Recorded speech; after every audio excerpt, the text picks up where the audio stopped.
I like to go through every single matchup of the weekend and go through must start and sit wide receivers really close to the actual games because it gives me plenty of time to make rankings adjustments based on injury news and other factors that get involved as we go throughout the week, because every day at this point is like a year in fantasy football terms. So we're going through every single matchup today to help you find the must start and sit wide receivers in week 1 fantasy football. So let's go ahead and start out with our first matchup. It is going on tonight, the Green Bay Packers against the Philadelphia Eagles, and it's in Brazil. I've talked about it all week. This is a matchup I just really think is going to not hit the line as far as Vegas goes. You see the Vegas line on the screen right now. It's upper 40s, so implying that both these teams are going to score a fair amount of points here, and I think that both offenses are really good. Obviously, you're going to play the top options, especially in A.J. Brown and Devonta Smith. I think that you can absolutely play Jaden Reed as well, because A.J. Brown and Devonta Smith, obviously with A.J., you're not going to sit him because it likely costs you first round capital, second round at the very latest. Now, Devonta Smith,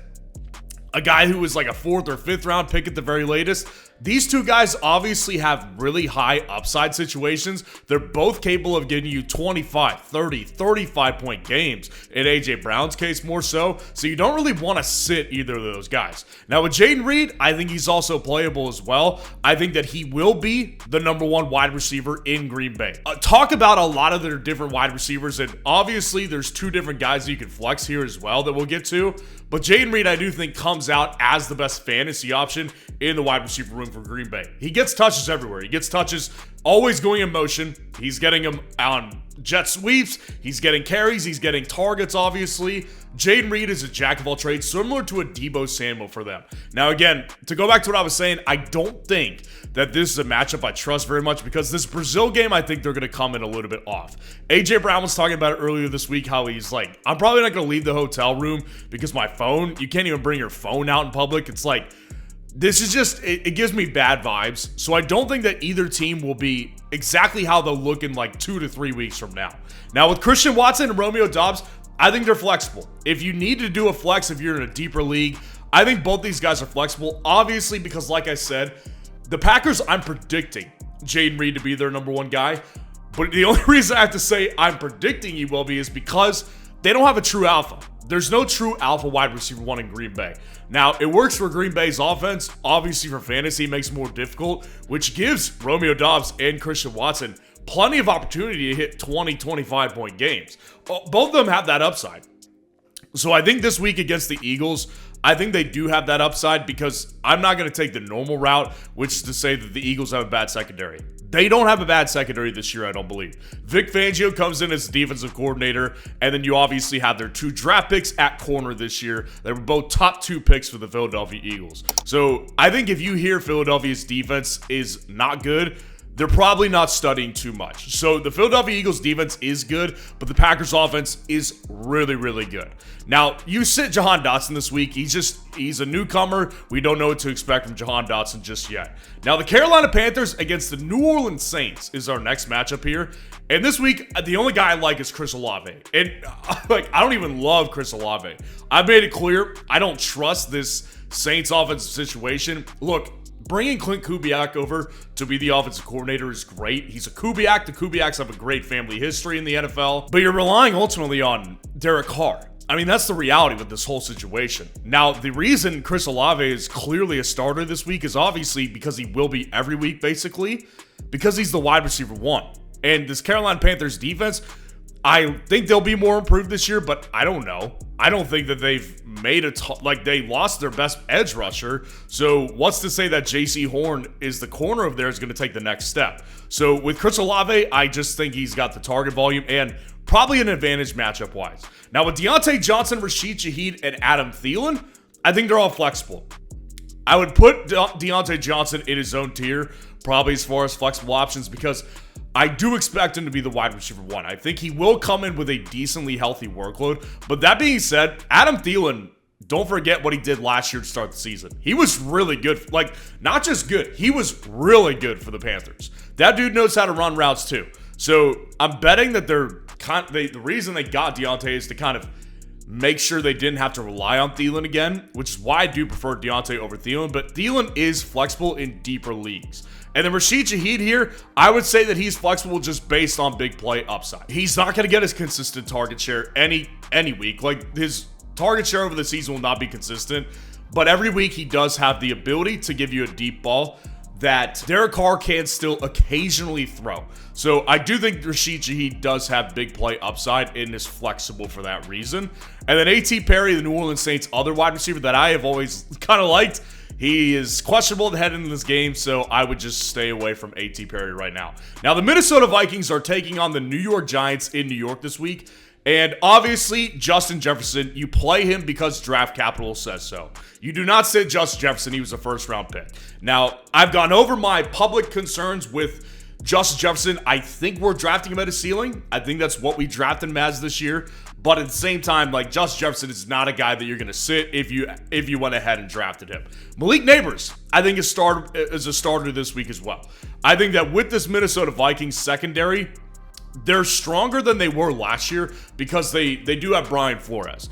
The ultimate problem here and why he's more on the border of flexible territory is because obviously the Vikings are going to have their way, I think, with Daniel Jones. Like, Daniel Jones just makes it hard for Malik Neighbors this year, and there's going to be weeks where Malik Neighbors disappoints. I'm going to say right now, though, based on draft capital and based on talent, that I'm going to say Malik Neighbors has a good start to his career. And then Jordan Addison's flexible. Scary flex, but he's flexible. I think Jordan Addison is a player that I'm just deflated on because I was so big on him during the offseason, and it just has not been a very good last month or two for Jordan Addison. He's coming in, with an injury, but he's expected to play. And Jordan Addison obviously has the Sam Darnold issue. I don't love Jordan Addison this week, but he is flexible just because he's a very high upside player.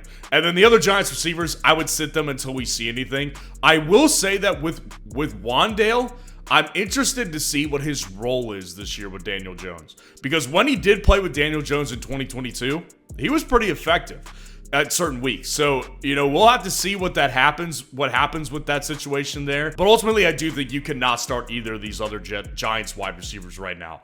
The New England Patriots at the Cincinnati Bengals. You start both Bengals. Obviously, the Jamar Chase situation has basically come to an end. Like, we can basically count on him playing this weekend against the Patriots, and you start him. Obviously, draft capital is there, and the high upside against this atrocious team, the New England Patriots, is 100% there. T. Higgins, you play him as well, because there is that ultimate potential that Jamar Chase isn't as good as we are used to, just because he did miss a decent chunk of the last month not practicing with the Bengals. So T. Higgins also coming into a contract year, gonna want to show out. I'm going to play T. Higgins probably more often than not, especially for the first several weeks of the season, unless he's horrible. And then with the Patriots wide receivers, you can flex Demario Douglas, you can flex Jalen Polk. That's totally fine. I would say they're more deeper shots because the reality is that one of those two guys will be the wide receiver one by numbers because somebody has to be. The other reality is, though, this is a low upside passing offense. I'm not telling any of my audience that you can rely on the Patriots with Jacoby Brissett at quarterback to be a real fantasy player. If you're in a 10-team league, stay away from a Patriots wide receiver. If you're in a 14-team league or a 16-team league, that's where Demario Douglas and Jalen Polk comes into play. And you go ahead and you sit everybody else in this matchup right here. Now, dropping down to the next matchup, the Pittsburgh Steelers go to Atlanta this week to take on the Falcons. And again, this is a matchup I'm just really not super excited for with wide receivers. Drake London's the guy that you want to play, though. Obviously, like I said, with draft capital, you don't sit Drake London. I'm just not as... I have a disagreement with, I think, a lot of the fantasy community on Drake London's actual value. We're counting on Kirk Cousins pretty heavily, but obviously this week you do play Drake London. And then with the Pittsburgh Steelers wide receivers, Pickens is flexible, but nothing more. Like, he's not going to be a must-start guy for me. Likely for the first month. I mean, this whole Russell Wilson situation, dealing with an injury right before the game, like, just horrible. I mean, it's just horrible, the Steelers' offensive situation here. So Pickens is going to be frustrating to play a lot this year, and I think you'll start to see it week one. But I do think he's flexible, obviously, because he's a great player, and he's very high upside in fantasy. And then with Darnell Mooney, you can flex him. In a deeper league, I think you can flex Darnell Mooney this week. With Darnell Mooney, I think that there's going to be a case to be made that he could be a 6 to 7 target guy on certain weeks for the Atlanta Falcons. Is it this week? It's possible. It's possible. Joey Porter Jr. is going to follow around Drake London all game, which is going to leave Darnell Mooney available for the second corner, and maybe Kirk Cousins finds him open quite a bit. So, deeper shot, best ball draft type of pick right here. That's what I would do in a best ball situation if you are interested in doing weekly best ball drafts on underdog specifically. Now with Van Jefferson, you go ahead and you sit him. Again, Steelers wide receivers just do not have much upside. Now our next matchup we're going down to is the Houston Texans going to Indianapolis to take on the Colts this weekend. So obviously you're starting your top tier wide receivers, Nico Collins, Michael Pittman Jr., Stephon Diggs. Now, Michael Pittman Jr., I will say, is a guy who I've ranked, I've had to pull him back. Like, I was really big on Michael Pittman for most of the offseason. Watching Anthony Richardson has me scared. Watching him in the preseason gives me Justin Fields vibes. He just does. Wildly inaccurate, wildly talented. It's either going to really work or it's going to not work. Like, that's kind of where I'm at, but Michael Pittman Jr., clear wide receiver 1, especially without probably Josh Downs this weekend. So, he's going to be the wide receiver 1. He'll probably come away with, like, 8 or 9 targets at the very least. So, you do play him still. And then with Stephon Diggs, I do believe you could play him in addition to Nico Collins. Because the argument I consistently make, and I have made, and it will change. Like, this will change some point, I'd predict. But Stephon Diggs, the one thing we got from the preseason is that he looks to be the wide receiver 2 based on snap count percentages. So him more on the field more often equals more fantasy opportunities. That's why I say Stephon Diggs this week. But again, make it clear, Tank Dell's also like 100% flexible, high-end flex option this week. And there's a strong chance that he could overtake Stephon Diggs within the first 2 weeks of my fantasy football rankings. And then, of course, I would not start Adonai Mitchell this week. I want to see more with A.D. Mitchell first before I rely on a rookie wide receiver who I didn't love personally coming out of college and with a quarterback who I am still very uncertain about at this moment in time. Now, dropping down to our next matchup, the Arizona Cardinals go to Buffalo to take on the Bills this week, and I would say that Marvin Harrison Jr. is your only must-start option. Marvin Harrison Jr., the good thing about him is that he doesn't need any real time to he needs to get adjusted to the game. He's a little raw. Marvin Harrison Jr. is like the most polished wide receiver prospect I've seen since Jamar Chase. He's going to be good right away with a good quarterback. That's rare to have that good of a talent at wide receiver, get drafted that high, and go to a good quarterback as well. So I'm big on Marvin Harrison Jr. It starts right away with Buffalo. And I think you could flex Keon Coleman. He's probably my favorite shot to take with a flex because I think there's going to be a concerted effort on a weekly basis, basically throughout the year, that Buffalo makes Keon Coleman the wide receiver 1. So he's probably the guy I do like, and there is going to be upside with a Buffalo wide receiver. We just don't know it yet, which makes Khalil Shakir very flexible as well. He may be the guy. So I would say that Khalil Shakir is definitely flexible as well. And then Michael Wilson. Michael Wilson was my underdog wide receiver of the week for good reason. There's a reason this over-under is really high according to Vegas this week. This is going to be a shootout, I believe. And I've been saying it all week, and I think that Michael Wilson has been really overlooked because of Marvin Harrison Jr. Understandably so, but this is a second-year wide receiver who did good work last year for the Arizona Cardinals. So I think he's flexible in deeper leagues and definitely a guy that you could take a deep shot on in a best ball draft. And then I'm personally not on the board with Curtis Samuel. I may look like the village idiot for making this call. You may be hearing me say I got this one really wrong on my right and wrong live stream Monday night. But right now I'm sitting Curtis Samuel and then Greg Dortch as well. I just don't think he has the upside with Marvin Harrison Jr. and Michael Wilson there. Now dropping down to the next matchup, the Tennessee Titans are in Chicago this week taking on the Bears. And DJ Moore is definitely a must start. And Calvin Ridley, I would say, is more bordering on flexible, but I would consider him a must start. DJ Moore simply because I think he's the best of the bunch. With Chicago, I don't think it's going to be particularly close, actually, especially to start the year. With DJ Moore, the only thing that concerns me is L'Jarius Sneed. L'Jarius Sneed, there was a time last year where we were like questioning what we should do with the wide receiver going up against L'Jarius Sneed when he was a Chief last year. L'Jarius Sneed is a very good cornerback. So that's the only thing that worries me, but ultimately DJ Moore with a better quarterback upgrade this year, I'm not putting him on my bench in week 1. Calvin Ridley, it all comes down to Will Levis. I know Calvin Ridley's going to monopolize this receiving room in week 1 because DeAndre Hopkins is injured right now, and Tyler Boyd, I would say, is more of a wait-and-see player. Calvin Ridley, I expect him to get 9 to 10 targets this week. That ultimately comes down to how accurate and how likely is it that Will Levis delivers the ball on a consistent basis.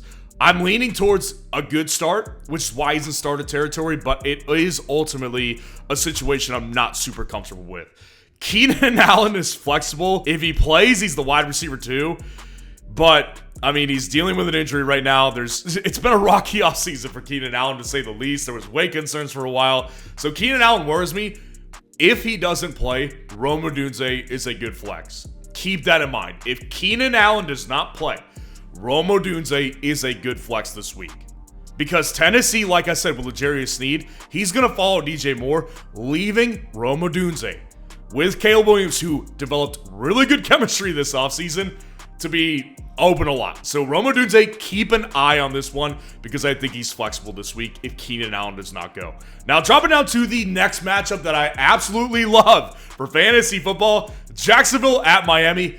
Give me them all. Taiwan Alabama, basically, obviously, just the top options. Tyreek Hill, Jalen Waddle. I don't think we need to even talk about it too much. You play those guys. Christian Kirk, you play him. But there has been injury lingering with Christian Kirk. So it does make me worry.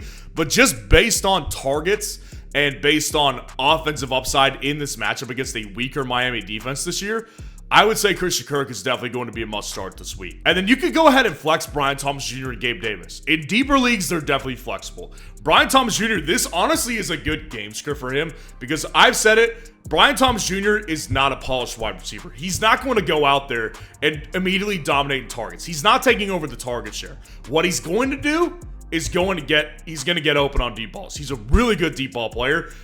This is a game script for him. This is a good game script for him in a high-scoring matchup. And then Gabe Davis, same type of player. And I think if it's not Brian Thomas, Gabe Davis is probably going to be the guy who gets several deep balls this week. And then you sit everybody else in the matchup. Now, the Denver Broncos go to Seattle this week to take on the Seahawks. And DK Metcalf, I would say, is on the border. But I would say you could start DK Metcalf. DK Metcalf, if you're familiar with the channel, not wild on DK Metcalf. Obviously, he's a tremendous talent, freak of nature athlete. But DK Metcalf, the reality is he's declined in fantasy for the past several years, and he's got Jack Smith-Njigba there now. And this week, Pat Surtain is who's going to be locking him up all week. Newly signed Patrick Surtain. Pat Surtain is a really good corner in this league, so he's going to follow DK all game. And this is really going to be a lower scoring matchup, in my opinion anyways. So DK, again, just based on big playability and importance to the offense, I do think it's startable.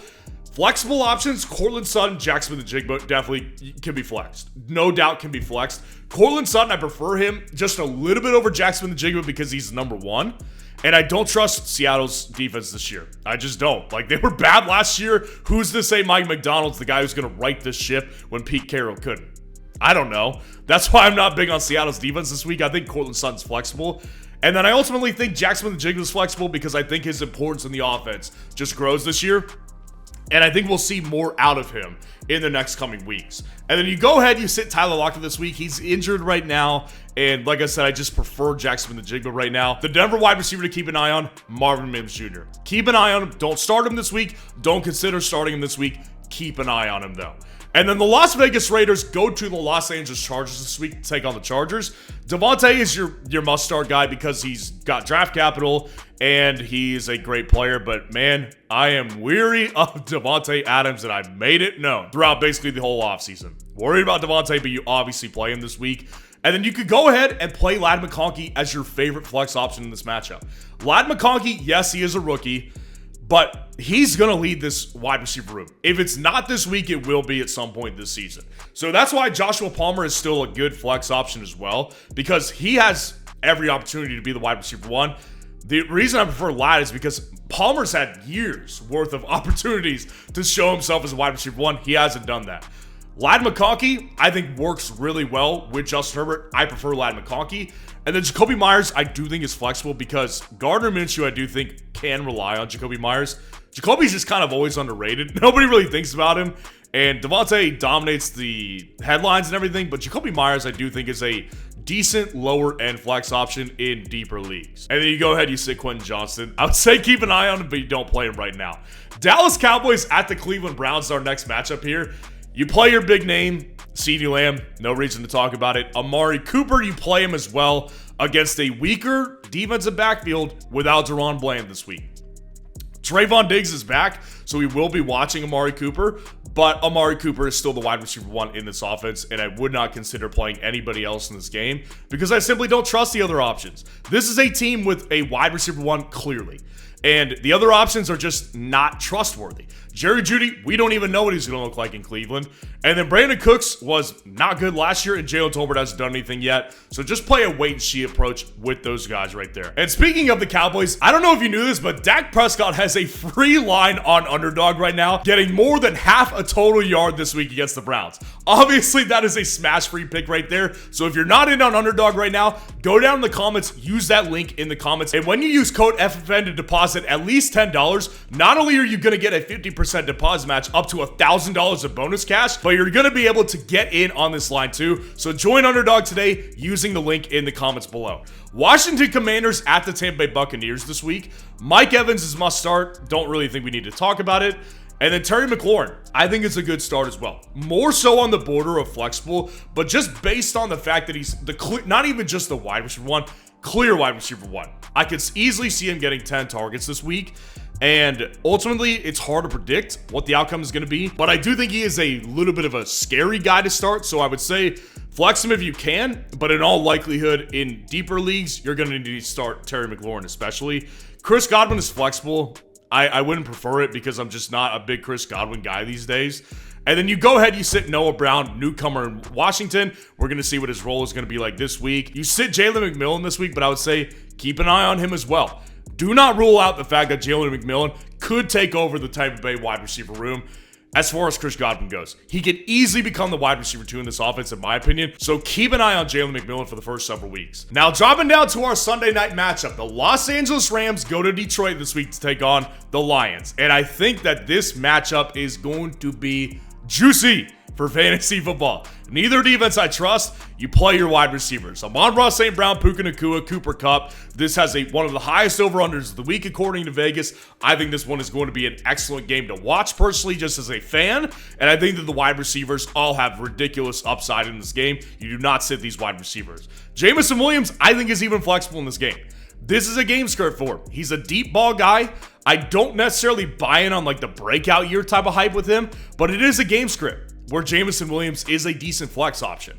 And then you go ahead, you sit Demarcus Robinson, mostly just because we don't really see 3 wide receivers being often utilized with Los Angeles, and I don't think it starts all of a sudden this year.